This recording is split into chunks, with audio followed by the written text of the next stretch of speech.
Hi, and welcome to Still Evolving, where we explore the truth behind lasting performance and resilience. Rather than relying on perfection or superhuman ability, our conversation will highlight how real strength emerges through simple, intentional habits grounded in self-compassion, adaptability, and the ability to grow through life's inevitable setbacks. Today's guest is Allyson Carr. Allyson Carr is the head of people at CyberReason. She is a seasoned HR executive with nearly 20 years of experience delivering people and culture solutions across multi-billion-dollar organizations in biotech and the tech sectors. Allyson graduated with a BA from Oakland University and an MBA from Michigan State University. She is passionate about her personal development and accountability. You can follow her 2026 personal experiment about energy management via Substack and Instagram at Feminine Field Notes. We hope you enjoy the show. Enjoy our conversation with Allyson Carr. Allyson, welcome to Still Evolving.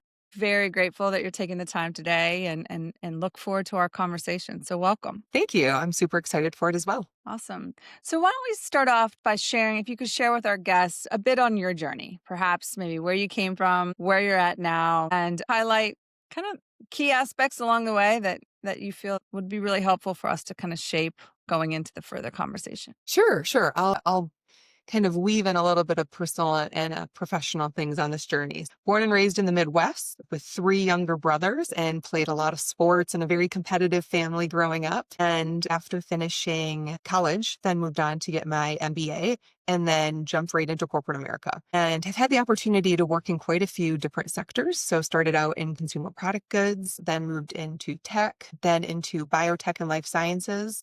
And then most recently, I'm actually with a cybersecurity company, which has been fascinating, hyper growth. The whole industry is very ripe for a lot of consolidation and really fascinating industry. And along the way, have had the opportunity to move around a lot for work. Have moved to 5 different states, have worked in manufacturing sites, have worked in corporate headquarters, and currently have a nice blend of hybrid working from home as well as working at our corporate office for the cybersecurity company. So it's been a wonderful ride. I have learned a ton, have moved from specialist work back to generalist work, and currently am the head of HR for the company and bringing a lot of the learnings from manufacturing, COE work, and from all the different sectors into this very unique startup world. Wow. I can appreciate that journey, just the moving alone. I can relate to moving multiple times across the country that it can bring its challenges, but just even in your career development, I'm wondering if you can share back perhaps stories of adversity or challenge that you have met. And then also, really importantly, sharing what are your takeaways?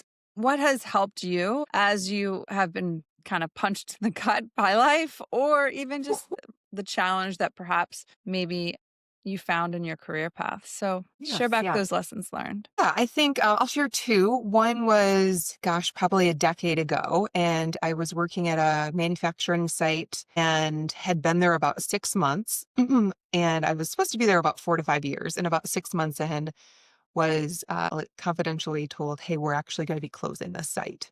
And I think what was tough about that is of this division of the company, there were 4 sites doing the same thing. And the one that I was at that was closing had the high system utilization, high system performance, lowest safety incidents, was meeting all of its metrics and doing incredible on paper. There were just a lot of factors that were out of its control with distribution costs based on its location, the physical vicinity of where it was built. It was actually built right next to a swamp, so we couldn't actually physically expand anything. And so the decision had been made that even though from business performance metrics, they were doing great, this was going to be the one or that was going to close. And so that was a really key learning for me about how to deliver the message clearly and explain the what and the why, and allow people that time to go through their own change management and emotional curve of trying to, a little bit of denial, is there anything else we can do? Can we work harder? And then once we moved past that, we were very fortunate to have about 13 months of preparation and the ability to wind down. And I was able to work with and create a a committee for the site, and we met with every single individual one-on-one, and we worked with them on their one pager of what does plan B look like? We can't put our head in the sand. This is going to happen, but how can we have some control over our future? And we worked with the state, we worked with small business associations, we worked with a lot of community councils, we worked with local technical colleges, we worked with other companies to do local job fairs. And by the time the site did close, more than 95% of people landed in their top choice for their plan B. And so that was such a impactful time for me because it obviously was not the message that people wanted to hear. Most people, probably 90+%, were not open to relocation. So they knew they had to wrap up with this company by the time that this ended. But the fact that even though we couldn't control the what, we did have complete control over the how. And I feel like everyone was treated with respect, with dignity, and they were set up for success with however they define success. And we wrapped up a tough business situation pretty darn well. You know, we talk a lot, and oftentimes you'll hear this in the sport domain, but like focus on the controllables, focus on what is in your purview, you know, your attitude, how you show up, the perspective that you're leaning, how flexible you are, right? Not just movement wise. People think about that, you know, like I can't move, I can move, but our psychological flexibility and the role that that plays in us having to navigate these very fast paced, the changing times, how critical that is. And then I hear you with the plan B, having those conversations that came with a web of support, right? It wasn't that we have to solve this challenge on our own. And I commend you taking the charge on that and just saying, like, how can we engage this community, this state, the local businesses that you mentioned, and how powerful, really, the antidote of the human stress response, you know, is that power of connection. So super, super huge takeaways for us and kind of coming back to our perspective and how we're making sense and what we're focusing on. What I'm curious, you know, even in today is a very fast paced world as well. Change is like evident. I know many in the tech space will tell you things like, well, AI has been around for, you know, 10 years. But then many of us, if you're like me and I'm having my 19-year-old still help fix my iPhone at times, it feels very abrupt, the change, right? And how I can learn very quickly something that doesn't come as readily to me as perhaps the younger generation. But that's just like one example in this very fast-paced world. Besides kind of perspective taking and reaching out to those in your network, have there been other tools or other ways that you have found, just as an individual leader, that helps you respond when things feel really uncertain and unpredictable? What helps ground you? Yes. So I've actually been thinking a lot about that this past year. And actually for the past few years, I've been spending a lot of time on mindset work, positive intelligence, really trying to focus a lot on being aware of my thoughts. But the last 6 months have been such a wild ride, and reflecting now, I've learned a lot about myself in times of stress. And so I'll share an example. In August of this year, August 2025, things in the United States were very chaotic and uncertain. The economy was, and my company was at probably the most heightened point of uncertainty. I intellectually understood I could not control any of these things. I can't control the economy and the stock market and our politics and even even the company that I work at. And so in the span of 2 weeks, I signed myself up for all this stuff. One, I signed myself up for 3 things. One, I signed myself up for a productivity challenge. And I, by my nature, do not need help with productivity. Like I have a plan and have my list and I get stuff done. I don't need accountability partners to get stuff done. Like I got my system. So I signed myself up for a productivity course. Secondly, I signed myself up for this food fuel challenge at my gym. And then third, I just told myself, you're going to start 75 hard, which people can Google and see what that is. But there's a lot of different components to these. And so I'm about 30 days into this and I'm like, Allyson, what are you doing to yourself? Like, why did you sign up for all of this at the same time? By themselves, none of them were super hard. But when you just look at it, it was so time intensive. Like I had every single 15-minute chunk blocked to try to get all of these things done that I had signed myself up for. And so about a month in, I'm reflecting like, why did I do this to myself? And it really came down to an idea or an illusion of control. I told Right. myself like, there's so much that I know I can't control, but I can Yeah. control myself. And if I just do more, and if I just work harder, and if I just do one more thing, and if I do one more workout, I can control this.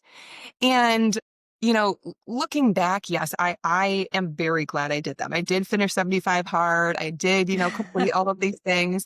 But I think I realized a couple of things. One, I was very proud of my commitment to myself, and it did build some resilience and, some new habits. But it also helped me realize that I was searching for this control that I really didn't have Hmm. control over. And I was Yeah. likening, productivity with my worth. If I could just be more Hmm. disciplined and do more, everything will be okay. And so I've been spending a lot of time, thinking about that and thinking about what sort of energy I want to bring into 2026. What I was excited to share with you about today is I've been thinking about who I surround myself with. And I think that is something that we do have control over. And that can help how we process things and how we move through things and how we manage through stress and chaos. Yeah. And I feel incredibly fortunate that extended family is very open minded and very much has this learning and growth mindset.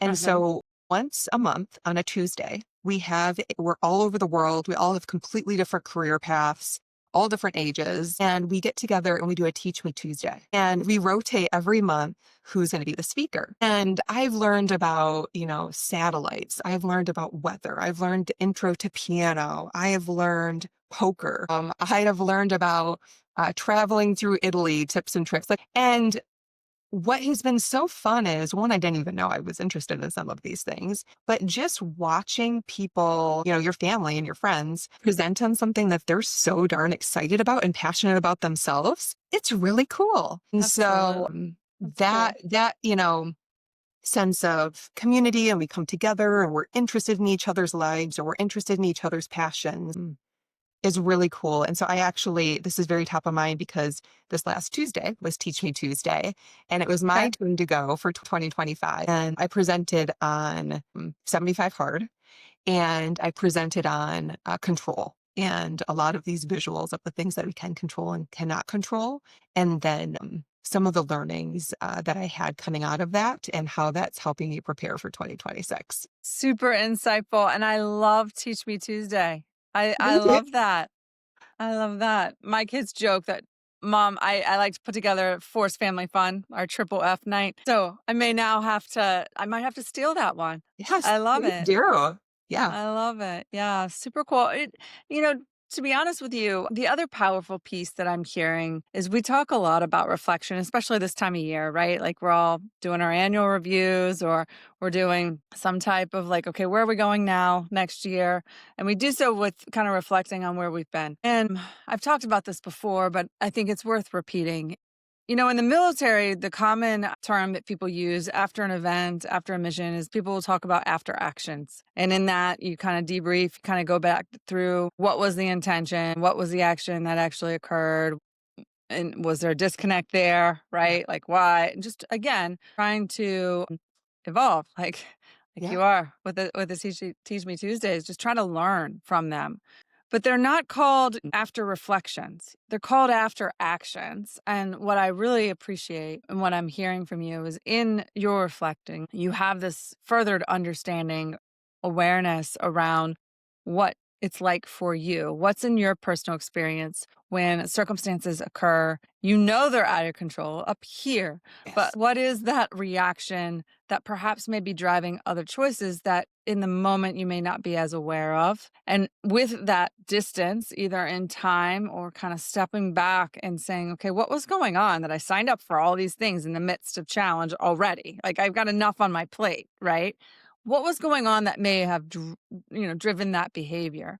It wasn't just the learning that came from that reflection. It's also what I hear of the actions now that you're taking. So now that you use that data to inform you on the next round of, 2026, I wish I could say it's all going to be rosy for all of us, but the reality of life isn't that. Right. Life is dynamic and we do things abruptly do happen, surprises happen, Yeah. change happens, right? So, how you can take that data and then also use that ideally for pattern recognition. Come 2026, whatever it brings, if it feels uncertain, if it feels less in control, you know your body's reaction, you know your mind's reaction, and then you can use it to then make other choices that maybe not load you up with three more Absolutely. highly demanding things, but rather maybe take a look at some other way you can navigate that so that you can optimize your own well-being, so that you can optimize how you show up in those moments that matter.